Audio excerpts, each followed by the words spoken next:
So, bakit nga ba maganda si Tech2? Ito yung backfire. Ayan. So, dyan tayo magsiset ng backfire. TPS, RPM, fuel light, max time.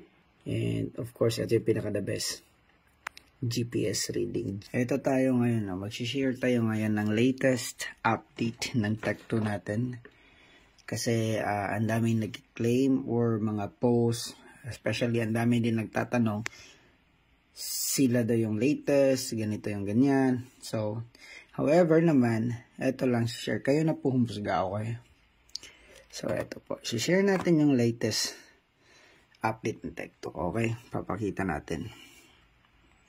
So, bakit nga ba maganda si Tech2? Okay.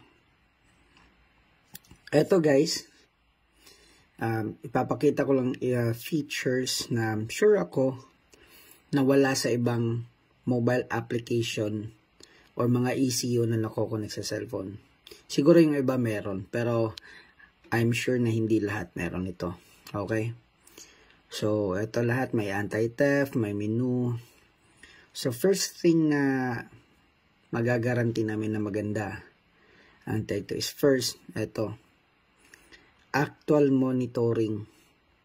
Okay, kumbaga data lagyan, mapping, TPS, at saka sa injector niya. Okay? So, actual tuning po yan. Okay? So, namabantayan nyo bakit may 4 yan. Kasi, ginalaw ko yung cellphone. Tsaka naka-on yung data ko. At the same time, naka-on din yung location. So, bakit ko naka-on? Kasi, one of the features ng Tech2 is eto. Ayan. So, ayan. Meron yung Google Map. Actual GPS reading. So, pwede nyo gamitin yung mobile app nyo mag-road test ng motor for GPS reading. So, alam nyo guys, actual address ko yan ngayon. Okay. So, gananunin natin yan. Kung makikita nyo, Panabo City. Okay. So, makikita niyo yan. Kung saan yung blue. Actually, yan yung bahay. Yan yung bahay namin. Okay. So, actual yan. Okay. So far, Tech2 lang meron yan. Okay. Second. Okay. Punta tayo sa menu. Alam ko sa ibang ECU siya familiar na yan. Configuration tune. Ito, motorsport. Andito yung backfire natin. Kasi yung iba naghahanap ng anti-lag nasa ECU Shop Next Philippines. Pero ito yung backfire. Ayan. So, dyan tayo magsiset ng backfire. TPS, RPM, fuel light, max time. Retard degree. Okay. But that's common. So, ito yung pinaka-the best naman. Which is really a friendly user. So, kung meron kayong natono, or naipatune nyo sa mobile yung Tech2 nyo. Ayan po. Save and load. Hindi nga lang connected sa ECU. Pero meron tayong feature na save and load. It means, yung nagawang tono sa cellphone nyo, sa ECU nyo, pwede nyo i-save yung file sa cellphone nyo. Okay?